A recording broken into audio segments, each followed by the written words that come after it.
todos, bem-vindos a mais um episódio do podcast Par a Ler. O meu nome é Hugo. O meu nome é Emanuel. E pedimos desde já desculpa pelo tempo que vos fizemos esperar. O último episódio já foi há mais de um ano. E 4 meses. Exatamente, é mesmo muito tempo. Não sei se vocês estão recordados, mas nesse episódio nós falamos de um livro do Eça de Queiroz, A Tragédia da Rua das Flores, que era um livro que lemos em conjunto, não é? Sim. Para o projeto Essa agora? Essa agora.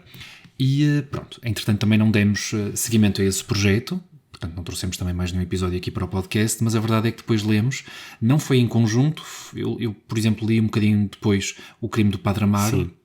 O Emanuel leu então antes de mim, mas pronto, pelas circunstâncias que vocês já conhecem se assistirem ao canal, sabem que entretanto tivemos que fazer mudanças e não era de todo prático gravarmos aqui para o podcast. Entretanto já estamos na casa nova e torna-se muito mais fácil e se calhar vamos querer agora dar uma continuidade e regularidade a isto.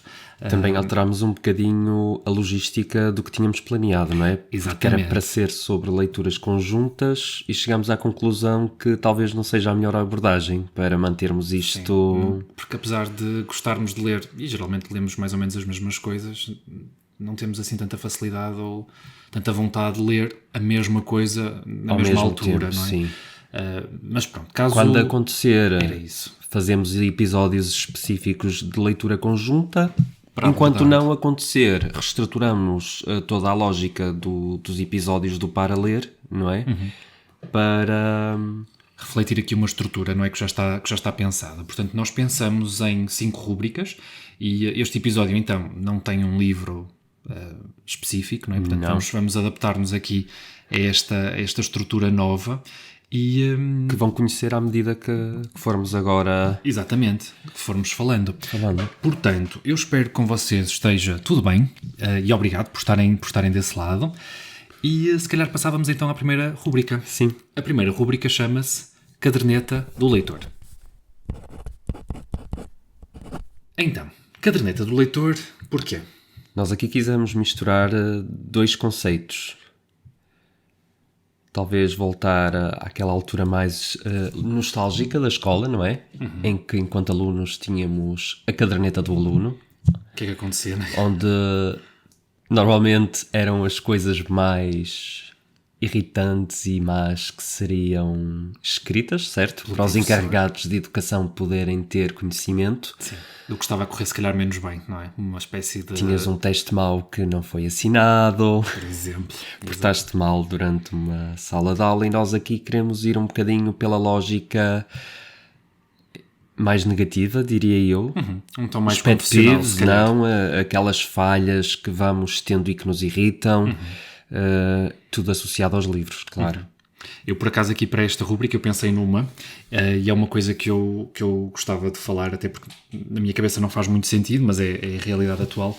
Eu, neste momento, não tenho atualizado as minhas leituras, já há mesmo muito tempo, estamos a falar de muitos meses, para não dizer, se calhar, anos, em que eu não mantenho uma regularidade na atualização das leituras em nenhuma plataforma. Portanto, nem Goodreads, nem o Storygraph, nem mesmo um registro escrito, nem fotos.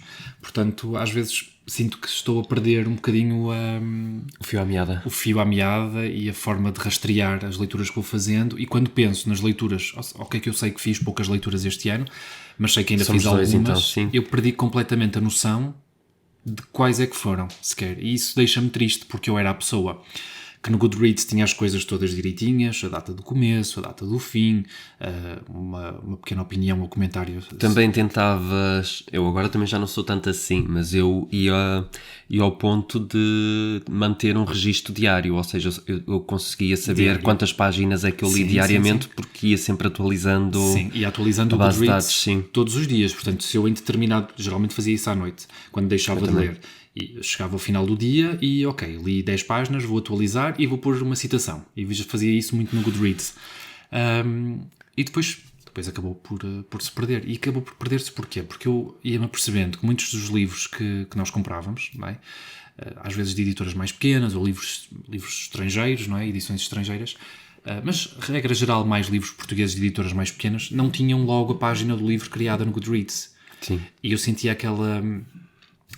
aquela coisa que é, o que é que eu vou atualizar? Se ele não está criado, eu não vou atualizar, e depois perdia um bocado, desvalorizava um bocadinho o próprio papel do Goodreads aqui para rastrear as leituras, não é?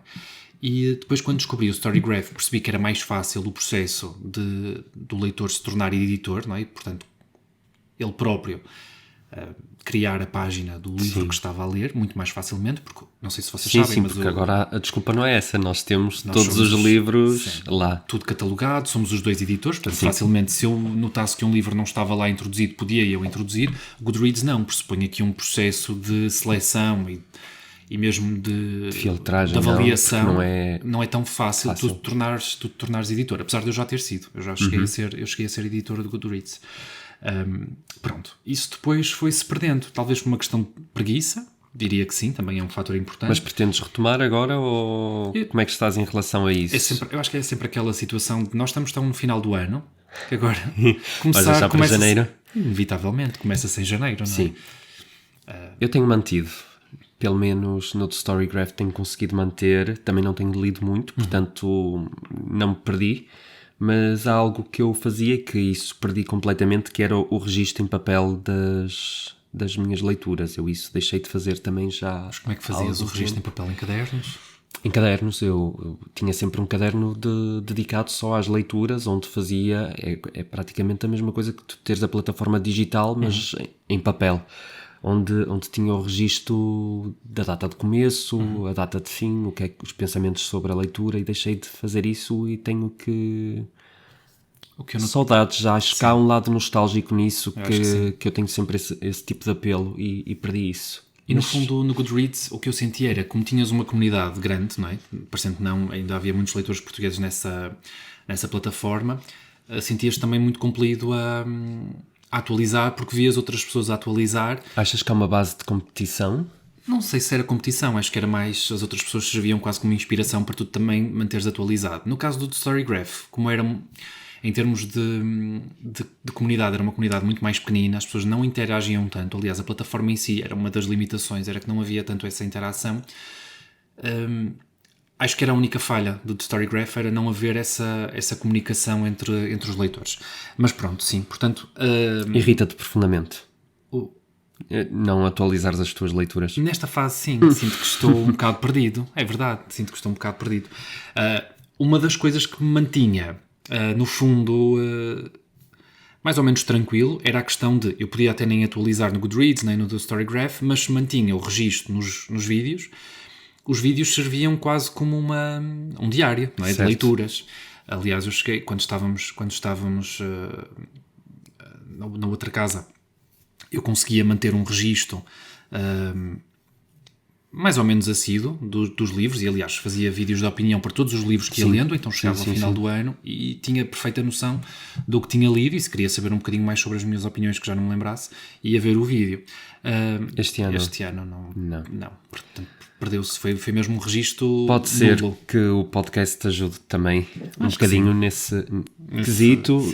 Vamos então partir para o segundo ponto, penso eu, não é? Sim, vamos fechar então esta rúbrica, portanto já partilhei aqui o meu desaforo e o meu desassossego aqui com esta questão da organização e atualizações das leituras, e vamos passar para livro de reclamações ou livro de elogios.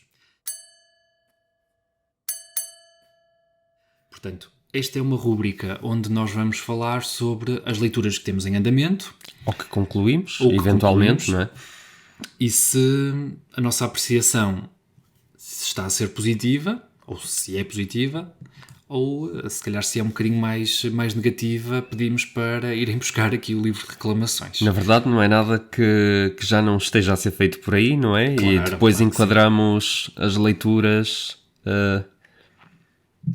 no livro de elogios ou no livro de reclamações, não é? Exatamente. Mas pronto, então, tu estás a ler... para falar do que estamos a ler. Estás a ler o David Copperfield, do Charles Dickens, não é? Estou a ler, já falei várias vezes nos 2 vídeos que fiz para o canal que estava a ler este livro. É um livro bastante grande. Como é que vai a leitura? Portanto, deixa-me confirmar. Quantas páginas? Eu acho que se calhar tinha a impressão... É um calhamaço. Tinha a impressão de que o livro era um bocadinho maior. O livro tem 750 páginas, que não é um livro muito grande. Podemos deixar para outro episódio. Eu tenho um pet peeve em relação a estas edições da Relógio d'Água, mas podemos falar disso depois. Tem que ver com a condensação que eles fazem dos livros. Sim. A letra é pequena, a diagramação também é muito estreita. Não é o caso neste. Não? Eu não sinto que seja o caso neste, acho que não. Por isso é que eu tinha uma ideia. Como o livro parece muito grande, eu tinha a ideia que tinha mais páginas e de que o texto ia ser mais denso. Ok. E não me parece. Portanto, quando se pensa assim em livros grandes, às vezes até se menciona o David Copperfield, mas fica muito aquém de uns Miseráveis ou de um Guerra e Paz ou até de um Middlemarch. É um livro mais pequeno. Sem dúvida. Portanto, ele tem aproximadamente 750 páginas. Eu vou na página 530. Está quase. Estou a meio de um capítulo, que não é habitual eu parar assim a meio de um capítulo, mas a verdade é que o Charles Dickens faz capítulos relativamente extensos, geralmente 20, 25 páginas. Estou a gostar, e um comentário que fiz num dos vídeos do canal foi que estou a achar a história, apesar de ser um romance de formação, estou a achar a história bastante linear, muito concisa.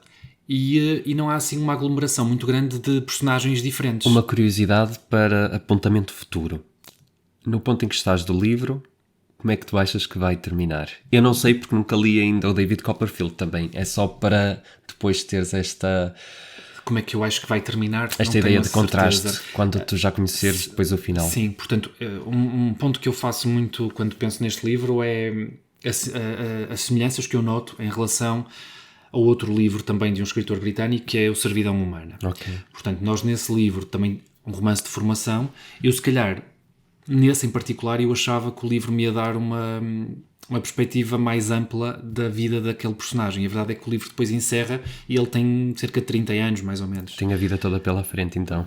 Exatamente. Portanto, apesar de já ter cometido... Achas que vai acontecer algo eu não semelhante? Eu acho que sim, não é? Portanto, se eu já vou na página 530 e o David Copperfield ainda é um jovem, ainda não se casou, eu tenho uma pretendente, mas está ali num grande impasse na vida dele, principalmente a nível de finanças, porque não sei se isto é spoiler ou não, mas pronto, a tia, que foi uma tia que ele encontrou mais tarde na sua vida, que redescobriu essa relação familiar, foi uma tia que de início lhe parecia abastada, não é? E até acabou por financiar aqui os estudos. De momento vê-se sem dinheiro.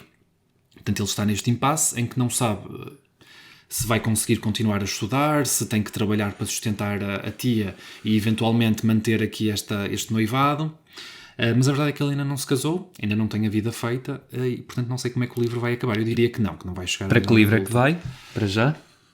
Para que livro? Como assim? Para as reclamações ou para os elogios? Eu neste momento... Não, sem dúvida para o livro de elogios, sim. Vejo-me é o teu primeiro contacto com o Dickens, assim, numa obra de folgo, não é? Sim e não. Portanto... Eu tentei ler aqui há uns tempos a História de Duas Cidades, numa edição da Civilização, e esse sim já me parece um livro mais complexo do que este, até porque mistura duas narrativas, não é? E não sei porque é que não dei seguimento, mas lá está, depois também com faculdade e assim uma pessoa ia sempre parando muitas vezes as leituras, e eu sempre que paro muito tempo a leitura prefiro deixá-la de parte e recomeçar mais tarde. Mas sim, portanto, o Charles Dickens só tinha lido os contos de Natal, 2, acho eu. Portanto... aquele do Scrooge, que já não me lembro como é que se chama. Conto de Natal. Conto de Natal, sim. Os Carrilhões? Não. Esse é outro. É título, outro. Acho eu. Sim. E depois sim, tinha tem assim vários, outro, sim. E sim, li 2. Mas assim, de romance de folga é mesmo o primeiro, não é, que eu pretendo pelo menos terminar. Depois, estou a ler um outro livro, mas se calhar vais falar dos que estás a ler, de um dos que estás a ler tu. Estás a ler o livro do Dostoiévski, Diário do Escritor, tradução de Nina Guerra e Filipe Guerra, do falecido Filipe Guerra, que infelizmente... Exato, foi recente, não foi? Faleceu há relativamente pouco tempo, sim. E apesar de ter esse título, na verdade Diário do Escritor não é o diário do Dostoiévski, o diário íntimo dele, mas era uma rubrica que ele tinha num jornal. Num jornal, sim. Aliás, o Dostoiévski, logo de início no livro, num dos artigos, quando ele começou a escrever para este jornal, faz atenção ao facto de ele não ter um diário. Então pareceu-lhe uma boa oportunidade utilizar esta coluna que ele tinha para fazer um diário, sim, mas um diário do escritor à sua ideia, vá. Ele não queria a banalidade do cotidiano da vida pessoal. Ele queria talvez mais dar A perspectiva do escritor da realidade russa na altura. E isto pode parecer uma seca, ou podemos achar isto não tem nada de diário, mas a verdade é que depois, conforme vamos embrenhando na leitura do livro, que também ainda é um calhamacinho, deixa ver, 450 páginas, acho que já se pode considerar um calhamaço, não? Sim, perto das 500, acho que sim. Vamos tendo vários artigos, assuntos variados, mas no qual vamos tendo conhecimento não só de casos da sociedade russa, da altura que preocupavam o escritor, que de alguma forma também nos fazem reportar à obra do Dostoiévski, e vemos que na verdade muito do que ele põe na sua literatura não requer tanto da imaginação, porque a realidade russa tinha coisas Mas ele menciona o processo macabras. de escrita aqui neste diário? Não, para já não. Vai tendo algumas liberdades criativas. Mas onde menciona as obras dele? Menciona, sim. Quem quiser ter ir tendo mais algum conhecimento sobre o processo criativo, ele vai dando algumas pistas, vai referindo, sei lá, já referiu o adolescente, os demónios. Crime e Castigo? Crime e Castigo ainda não, talvez muito ao de leve, mas não aprofundou muito. Eu diria que para já também ainda vou na página 166, portanto, início, mas sim. para já, sim, os demónios e o adolescente foram os dois livros em que ele focou mais. Gostei muito da parte crítica, da parte social, em que ele vai criticar, sei lá, a forma como os advogados exercem a advocacia sem escrúpulos, ou casos de violência doméstica. Temos um bocadinho de tudo, e depois gosto muito quando ele dá-nos assim uma espécie de pequenos aperitivos e hoje vou escrever um conto. E tu, sem contar, estás a ter um bocadinho de ficção de Dostoiévski. Portanto, estou a gostar muito, está a ser muito interessante. Muito bem. Vai para o livro de elogios também. Muito bem. E tu, estás a fazer mais uma leitura, não é? De momento, Exatamente, que ao é mesmo tempo. o Silmarillion do Tolkien. Exatamente. Portanto, eu num dos vídeos também no canal deste regresso, eu mostrei um box set que tu me deste no aniversário, que tem... lá está, não sei bem como categorizar isto, sei que são edições novas, não é? Saíram relativamente há pouco tempo, mas que são contos que o Tolkien já tinha, ou melhor, que ele já tinha concebido para o Silmarillion e que depois foram agregados e organizados pelo filho e que saíram então no Silmarillion. Neste caso, eu não sei se isto são extensões, a verdade é que depois tive alguns comentários de pessoas que me indicaram que se calhar seria preferível ler o Silmarillion antes de ler então Os Filhos de Húrin, o Beren e Lúthien e a Queda de Gondolin. Portanto, eu antes de ir para estes livros já decidi ler o Silmarillion, que já tinha nas estantes há algum tempo. Eu já li há 10 anos, talvez, 9, Uma edição da Europa América, sim. Pronto.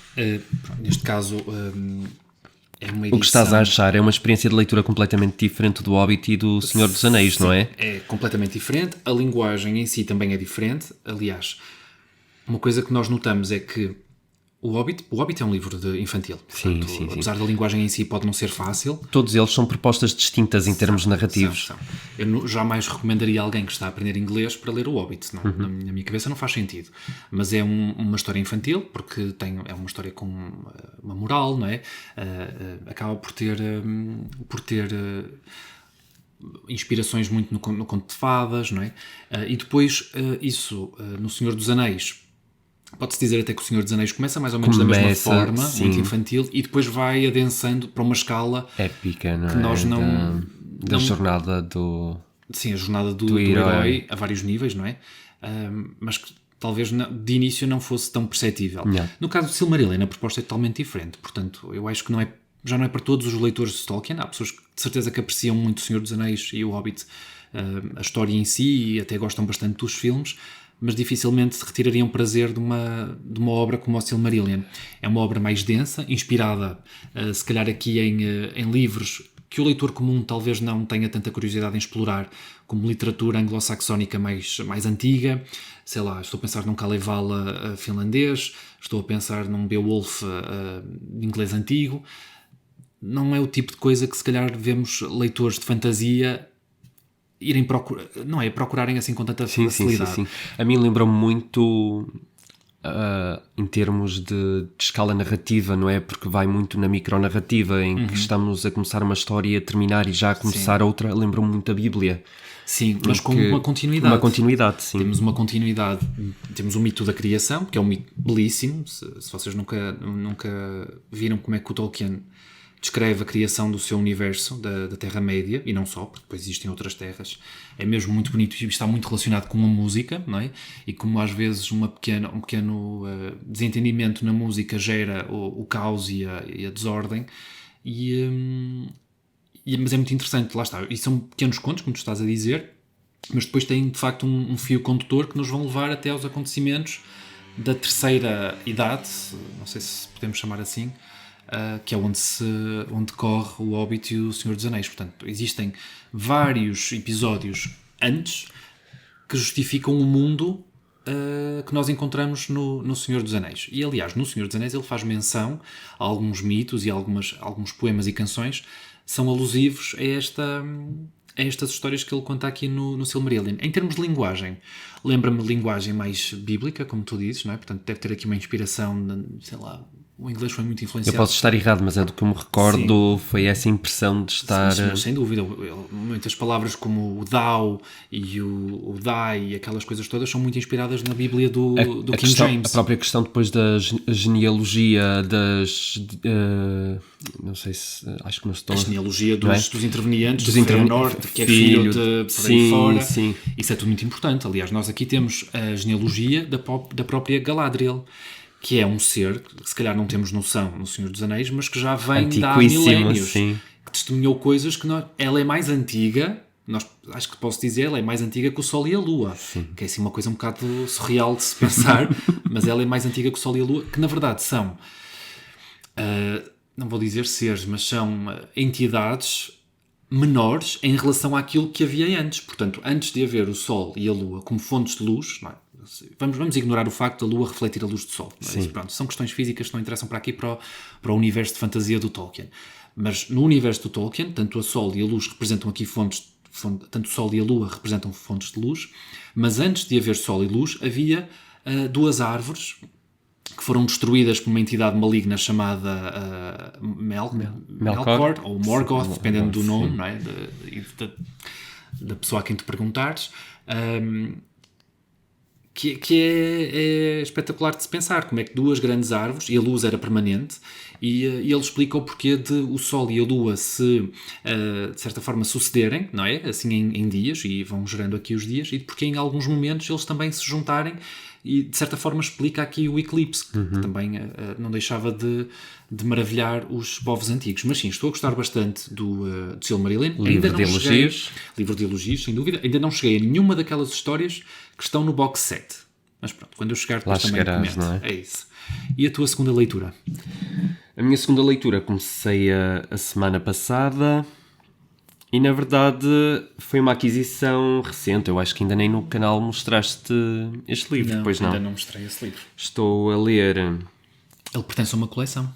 Sim, uma coleção de Jorge Luís Borges, que aliás foi uma das coisas que me despertou a atenção para querer ler este livro do Giovanni Papini. Eu estava a ler um livro de ensaios que nós temos do João Bigode Chorão, e entre os livros que ele vai mencionando e escritores, sei lá, em particular o Camilo Castelo Branco, por exemplo, que ele deveria de ser um fã acérrimo do escritor, falou muito do Giovanni Papini, escritor italiano, que eu nunca tinha ouvido falar. Nem ninguém falar sobre ele, não é?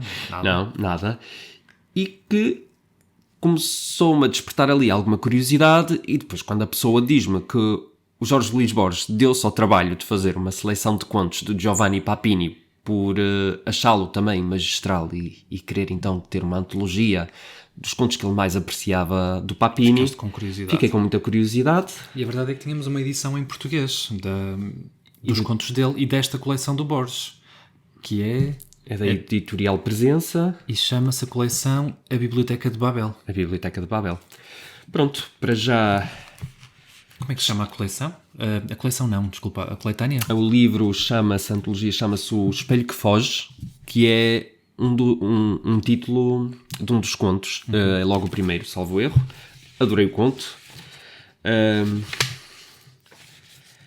É um conto... Aliás, o Papini vai fazendo isto ao longo dos contos. Estou aqui à procura a ver se... pronto.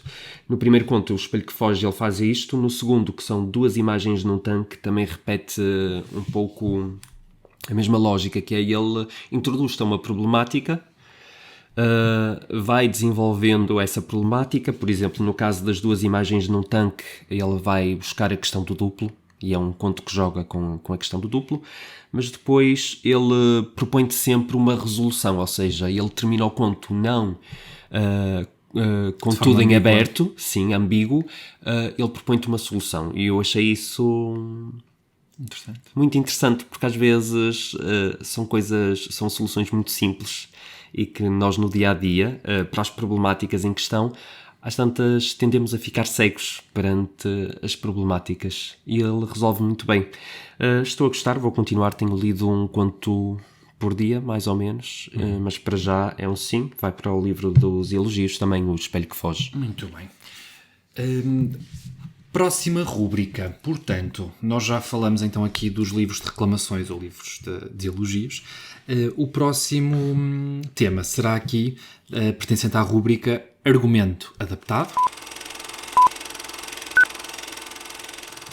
E vamos falar de uma adaptação muito recente, neste Está caso fresquinha ainda, não é? da Netflix, está nas bocas do mundo, não é assim que se diz?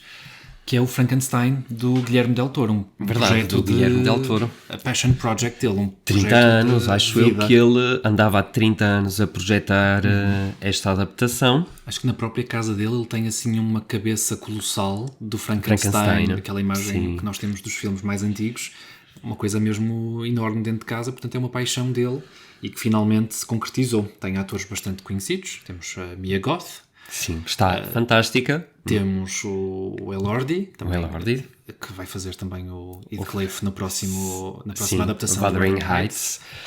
Quem é que temos mais assim?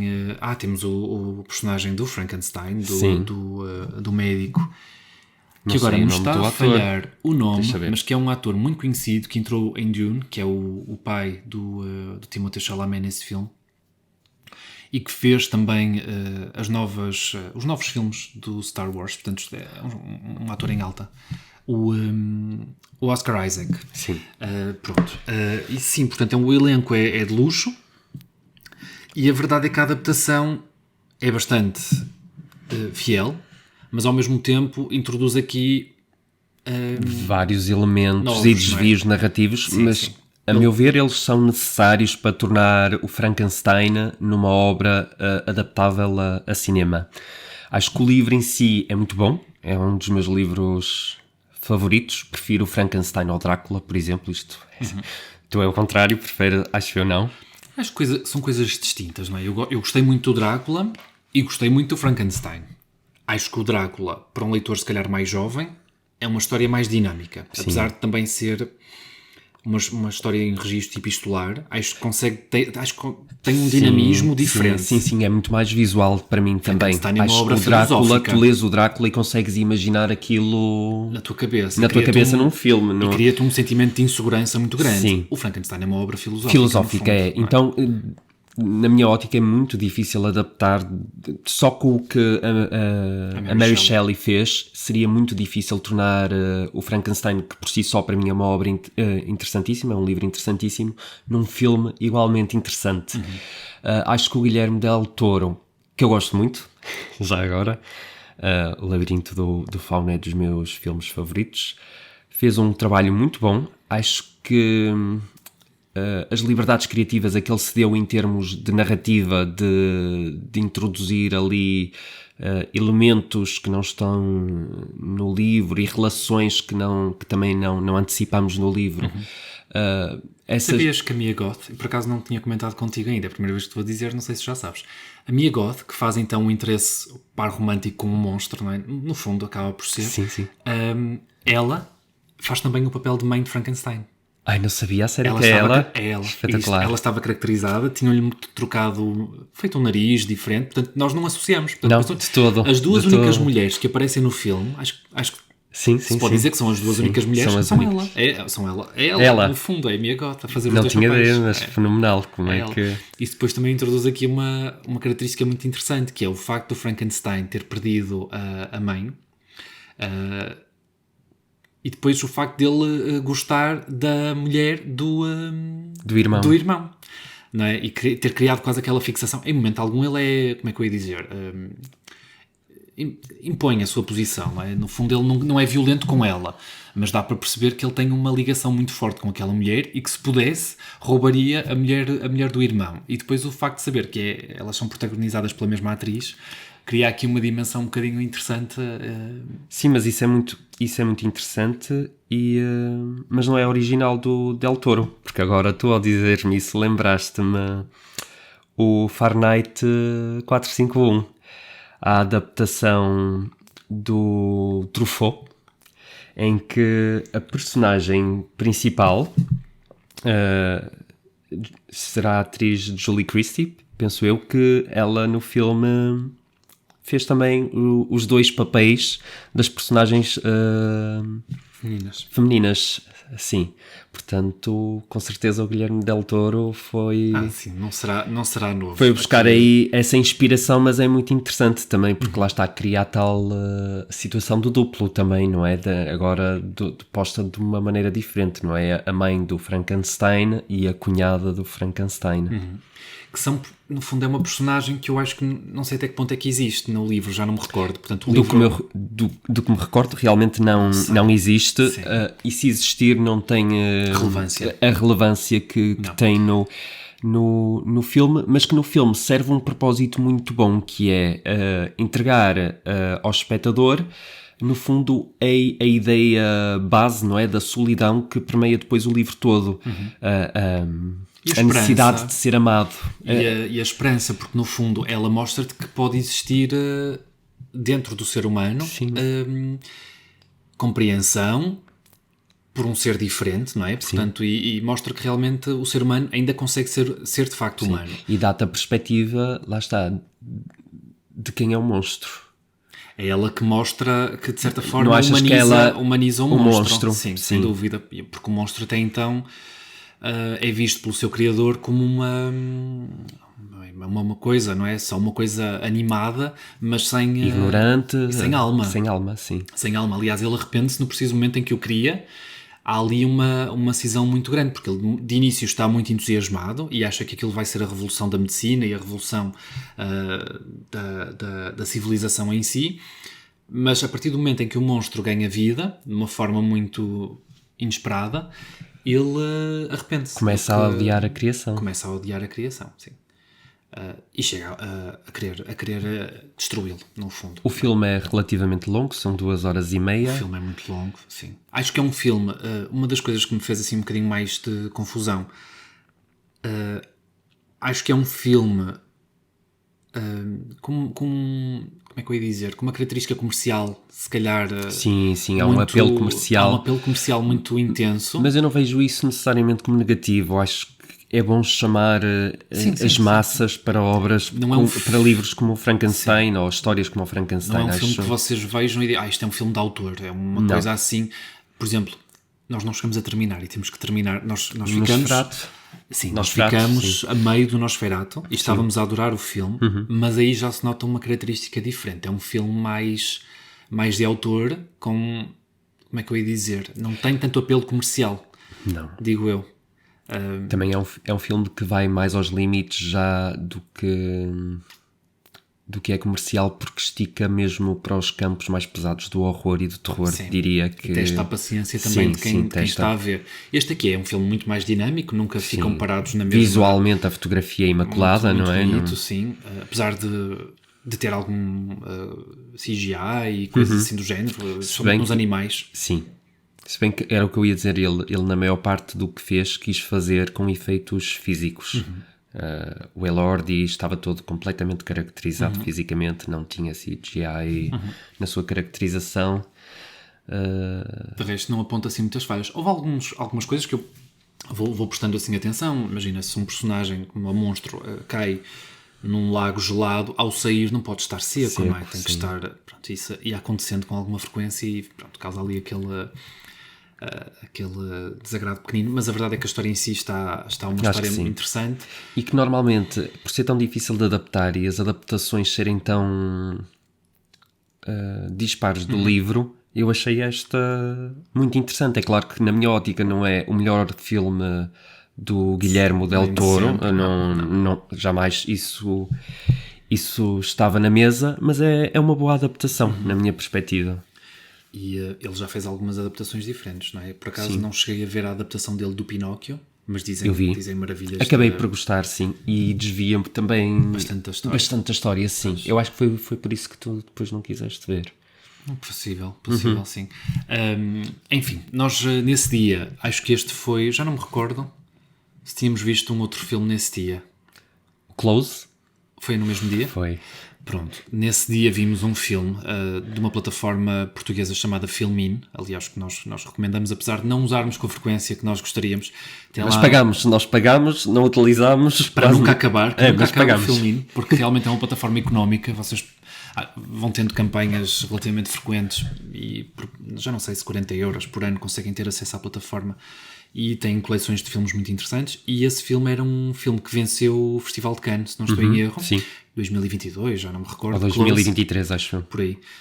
Que fala sobre dois meninos pequeninos. Isto não tem nada a ver com livro, não é? Aliás, eu acho que o argumento é original. Mas sim, é argumento original, sim. Gostávamos de fazer menção a este livro porque este filme porque fala sobre a amizade de dois meninos que, a partir do momento em que vão para uma escola nova, começa a destruir-se, no fundo, por pressão dos outros meninos. Pressão social, sim. Por pressão social. Que verem dois meninos como tão chegados, não é? Sim, como sinónimo de uma relação homossexual e homoafetiva. Sim. Eu diria que estraga a inocência.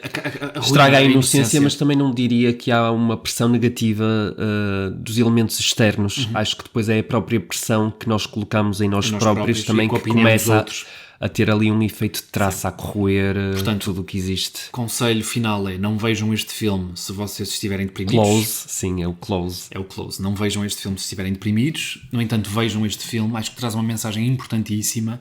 Era um filme importante de se passar nas escolas. Sim. Acho que ia relativizar na cabeça das pessoas a questão da empatia, dos jovens, não é? A questão da empatia, o bullying, como isso pode destruir uma pessoa. E às vezes o bullying não tem que ser um bullying físico, porque eles em momento algum foram agredidos. Não. Aliás, quer dizer, acaba por haver ali uma agressão, mas uma agressão psicológica que se calhar no entender de muitas pessoas até nem seria nada de especial, não é? Sim.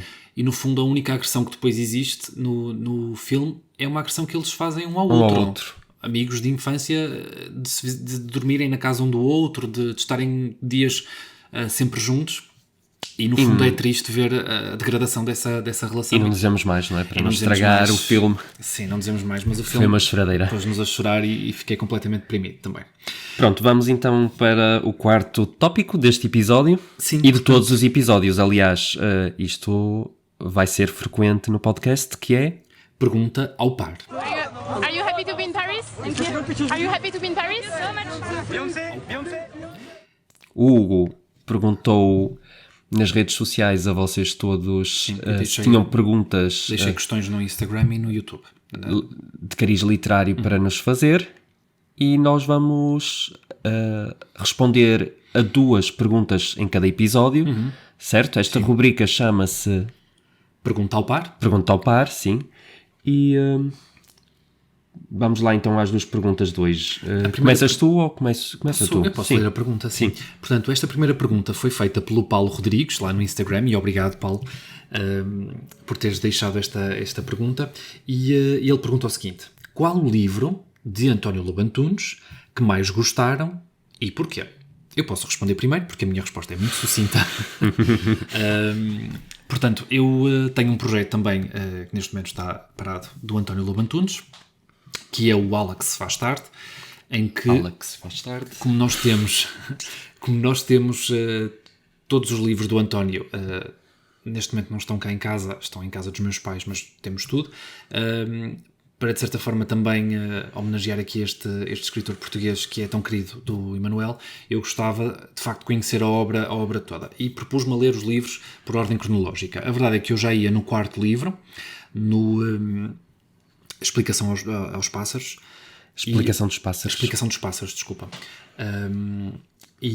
Portanto, li a primeira, aquela que se pode considerar uma pequena trilogia dele, inicial. Autobiográfica, termina sim. com o Conhecimento do Inferno. Sim, portanto, fala de um médico, psiquiatra, que teve os episódios da guerra colonial. Pronto, tudo isso foi vivido pelo próprio António, portanto, sim, percebem aí o cariz autobiográfico. E posso dizer que eu acho que a trilogia foi num crescendo. Portanto, esta pergunta é fácil de responder.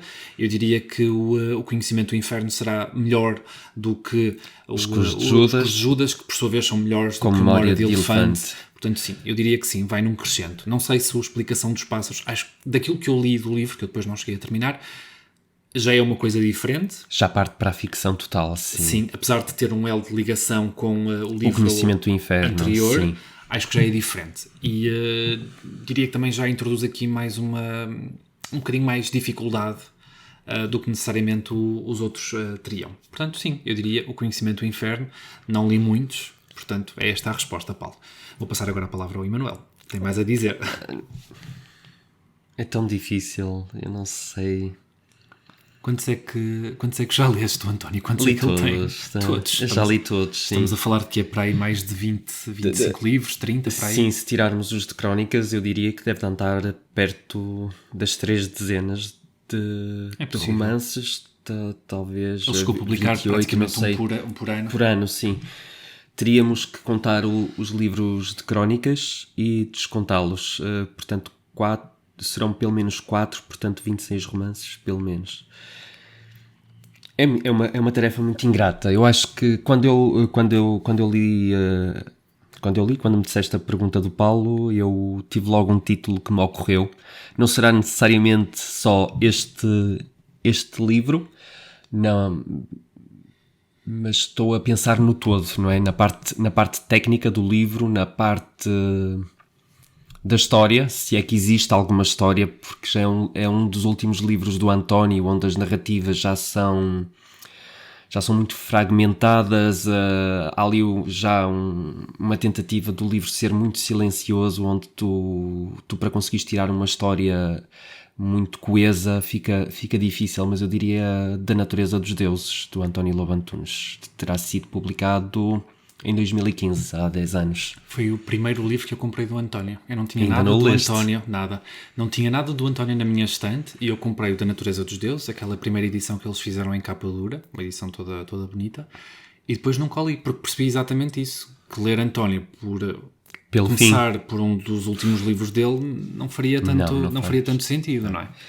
Mas escolheria esse então, porque acho que tem tudo para ser um dos grandes clássicos já do século XXI. Escolha um segundo, caso... O tempo dirá, mas penso que sim, vai ser um dos grandes livros que vamos ter deste século. A não ser esse, qual é o outro que recomendarias, se calhar para um iniciante de Lobo Antunes?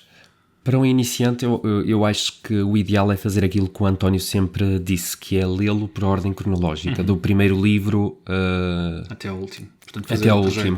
É claro que depois vamos ter narrativas, livros que vamos gostar mais do que outros, isso vai ser inevitável, mas por uma questão de aprendizagem, porque é preciso aprendermos a ler o António.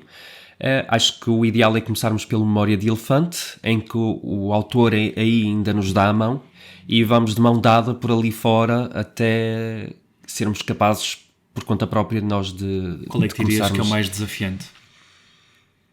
O mais difícil do António, vou dizer aqui um daqueles que eu tenho que reler porque foi dos mais difíceis para mim, talvez o Boa Tarde às Coisas Aqui em Baixo, que explora o tráfico de diamantes em Angola, na altura da Guerra Colonial.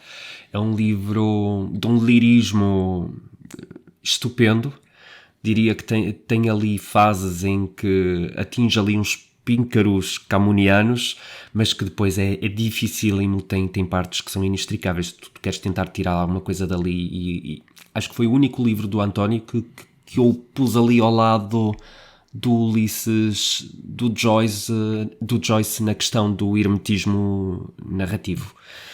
Depois acho que serão questões mais subjetivas, porque o António também brinca muito com a subjetividade da perspectiva narrativa e da interpretação do leitor. Mas sim, da natureza dos deuses. Muito bem. Ou não é Meia-Noite Quem Quer. Gosto muito. Pronto, fica aqui a resposta. Paulo, obrigado mais uma vez pela tua pergunta. Depois escolhi também aqui uma outra questão, neste caso foi da Patrícia Santin, que é uma comentadora assídua aqui do canal, e mais uma vez obrigado, Patrícia, por estares desse lado. A Patrícia deixou a questão, neste caso no YouTube, eu fiz também lá um post. A Patrícia faz sempre uns comentários que eu acho o máximo. Sempre muito engraçada, Sim. sim, muito espirituosa. Pelo menos é a ideia que passa através dos comentários que ela faz. Obrigado, Patrícia. A questão então é algum livro sobre o qual nós temos opiniões bem diferentes. E de facto vai existindo. Sim. Nós pensamos logo num. Aliás, o Emanuel. Sim, veio logo a ideia 1. É o livro que mais discussões, como é que eu ia dizer, inspira cá em casa, e é a Metamorfose do Kafka. Portanto, é um livro que nós já lemos várias vezes, cada um de nós, sim, ao longo da vida. Li pelo menos, terei lido pelo menos 3, eu também, não sei pelo se menos 4. 3 vezes, pelo menos 3 vezes. Sim, e acho que pelo uma menos delas 3. cheguei a fazer até a opinião no canal e depois li mais tarde, depois de fazer essa opinião. Portanto, eu acho difícil um leitor experienciado não ter lido A Metamorfose do Kafka, que é um livro subejamente conhecido. Devemos dizer também que já lemos outras coisas do Kafka, entretanto, e a Metamorfose surge aqui quase como uma... muitas vezes é classificado como uma obra-prima do século XX. Sim. E a verdade é que é um conto, como é que eu ia dizer, muitas pessoas podem até interpretar como injusto para o ser humano, não é? Porque no fundo mostra que existe uma falta de esperança, não é? E que o ser humano inevitavelmente vai errar e vai ser muitas vezes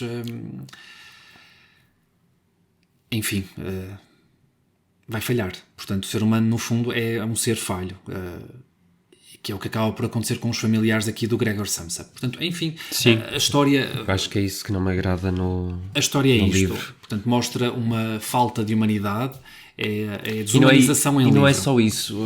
Sei lá, para mim tem uma característica que eu não consigo considerar depois literário, porque é um livro de autocomiseração.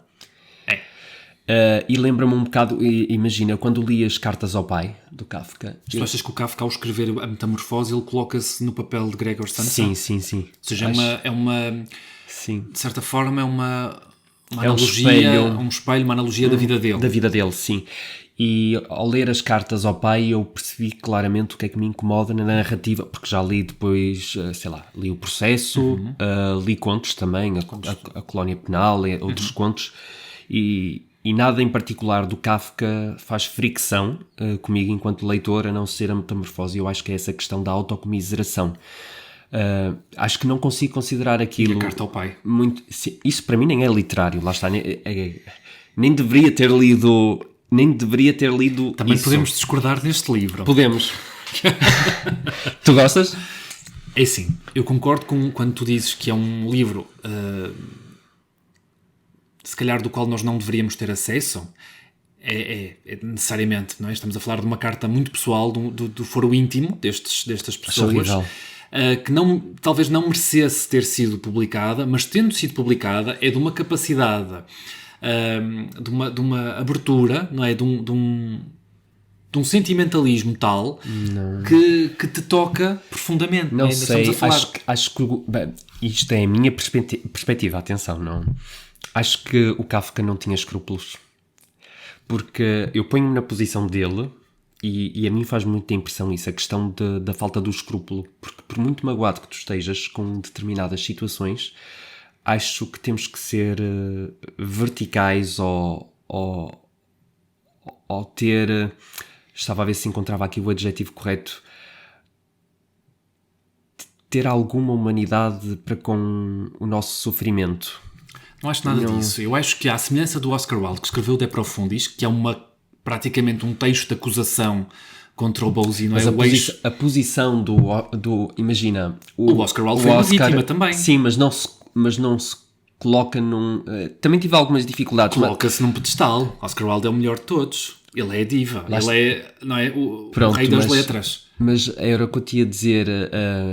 Nunca há ali uma falta de amor próprio na pessoa. E o Kafka, tu notas que é uma pessoa destituída de algum amor próprio. E então, daí a questão da autocomiseração, não é? De quase o coitadinho que sofreu tanto. Sim, e que só o sofrimento dele no mundo é que tem aquela carga e peso todo. Eu acho isso horrível, não? Imagina, no caso da metamorfose, em momento e da metamorfose, vamos então para a metamorfose em específico. Sim. O que eu acho que é completamente destituído de um sentido humano, alguém escrever um livro onde nunca está a apontar o dedo, mas está sempre a fazê-lo. Portanto, é um livro onde tu nunca vês o inseto a culpabilizar ninguém, porque o inseto é imenso em autocomiseração, mas o livro depois tem toda aquela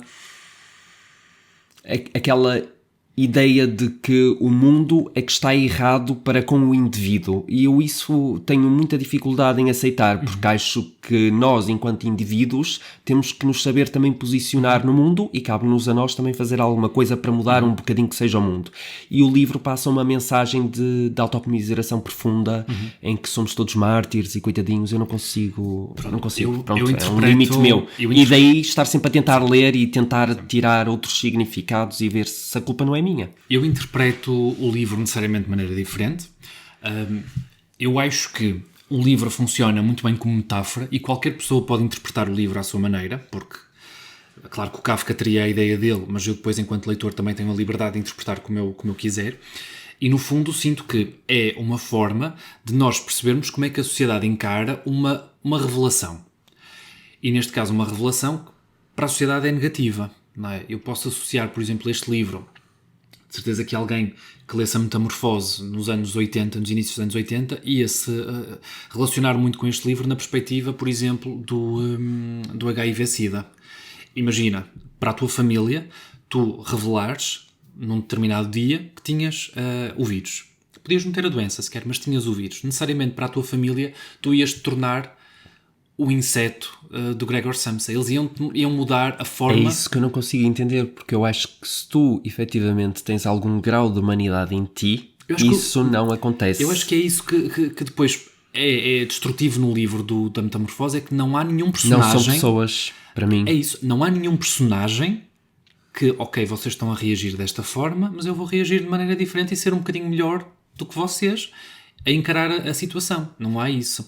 E enquanto projeto de literatura, mas pode ser um projeto... Não achas que há ali um certo grau de exigência para com as pessoas da família que também se torna incomportável? Ou seja, as pessoas são só pessoas... Claro, a forma como as pessoas reagem. Claro, as pessoas têm legitimidade de reagir daquela forma porque também são humanas e nenhum de nós está preparado para reagir da melhor forma em todas as circunstâncias. Não é? E é esse moralismo que eu não consigo aceitar no livro. Há um moralismo implícito que eu não consigo aceitar.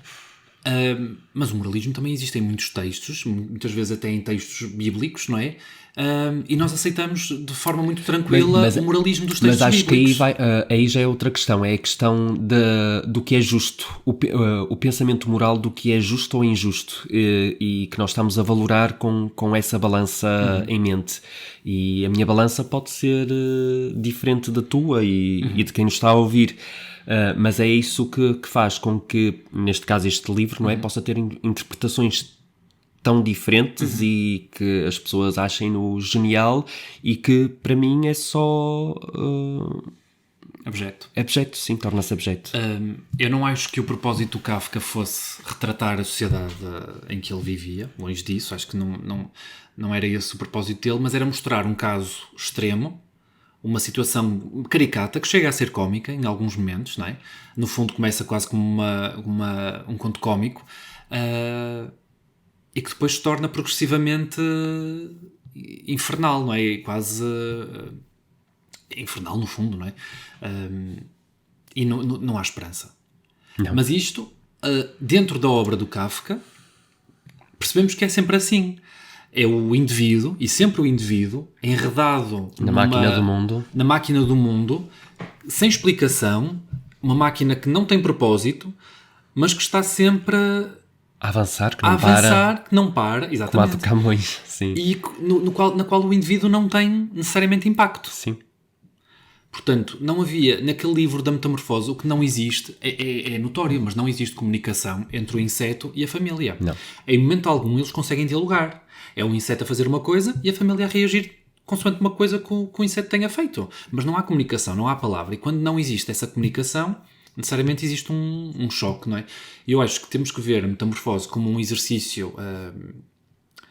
sei lá, quase como a caverna do Platão, não é? Não estamos a falar de coisas concretas, estamos a falar de um exercício literário. Mas talvez por isso é que o livro também seja tão interessante, imagina. Porque se propõe também a discussão, não é? Senão não se voltava A falar a nem a ele. ler. Sim.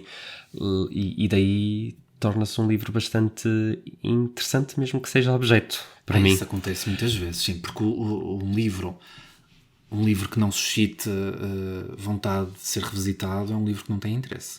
É um livro morto. Vamos... Podemos falar de mais um livro?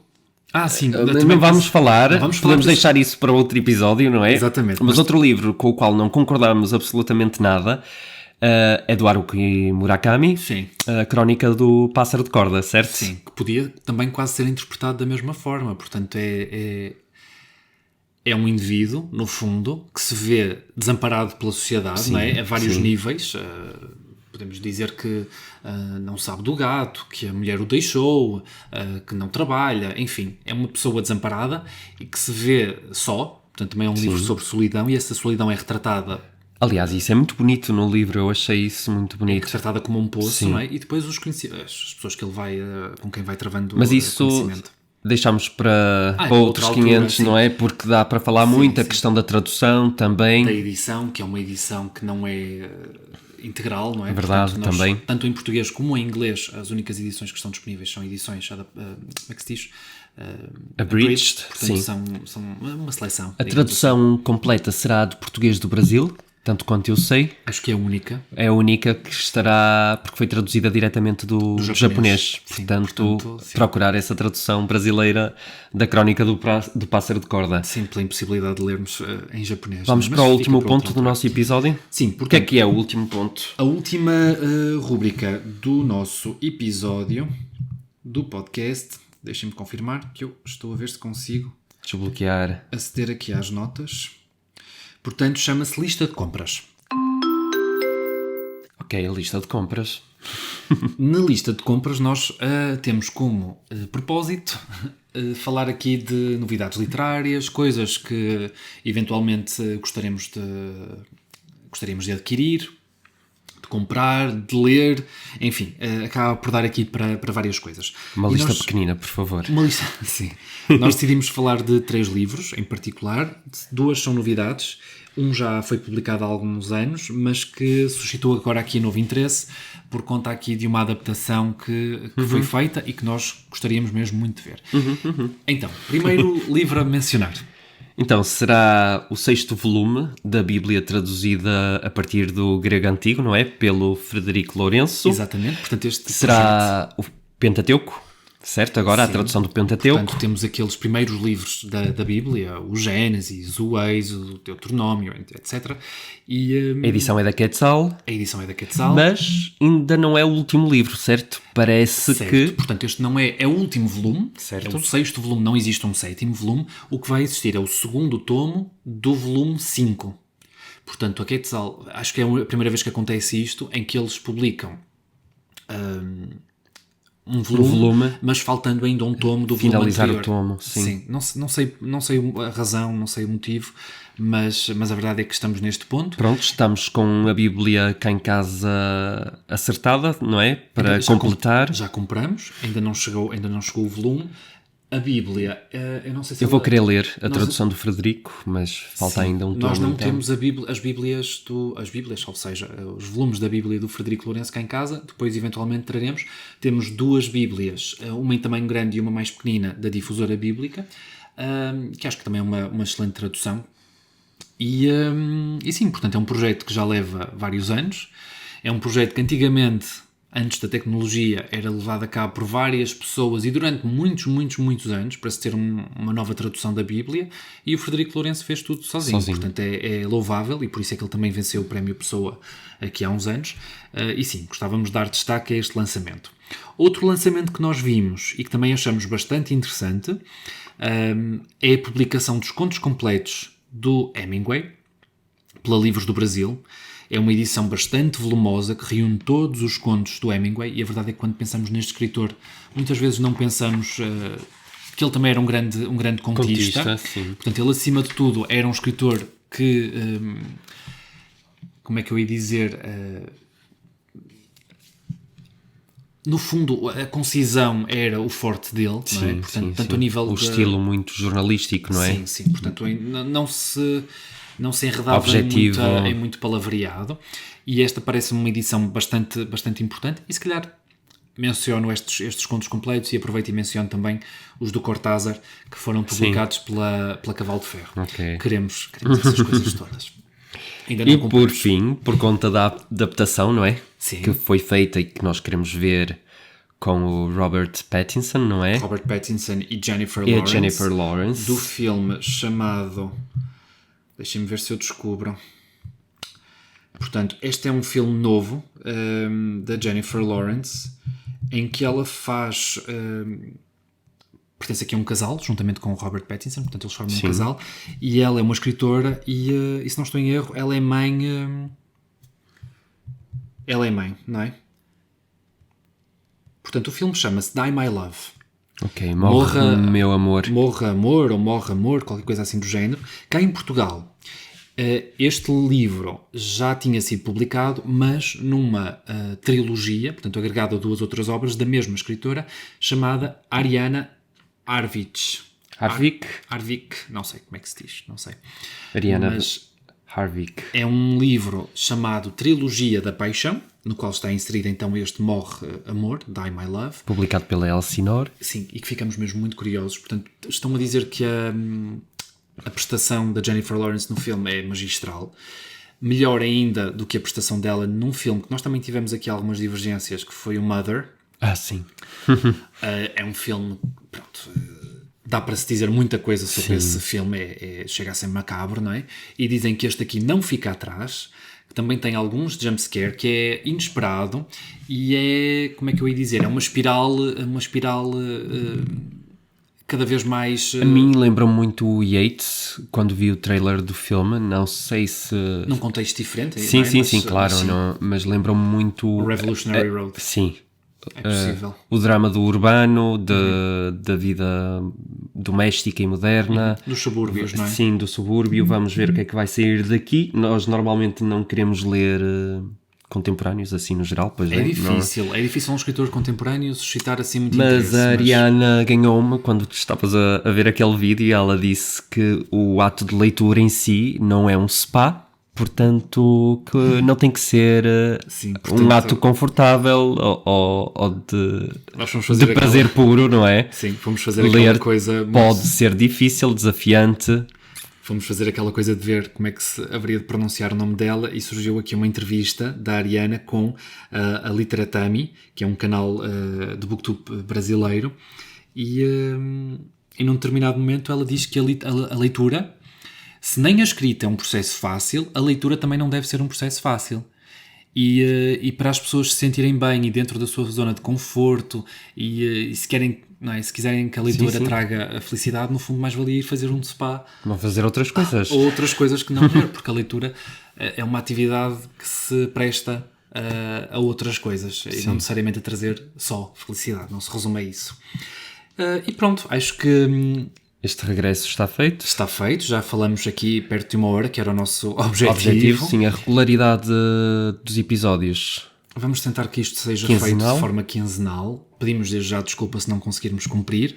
A verdade é que os dois trabalhamos, eu estudo além do trabalho, nem sempre é fácil conciliarmos tudo, mas sim, vamos fazer os possíveis para estar aqui deste lado, e agradecemos o facto de vocês estarem também a acompanhar. E mais uma vez vou manter também regularidade no canal e sigam-nos nas nossas redes sociais. Sim, podem dar feedback se gostaram da estrutura que nós montamos para os episódios, se há algo que deveria ser melhorado. Podem fazer questões para incluirmos na rúbrica Pergunta ao Par. Nós vamos sempre responder a duas perguntas por episódio. Sim. Podem deixar nos comentários que nós agradecemos. Mais uma vez, obrigado por estarem desse lado. E até à próxima. Tchauzinho.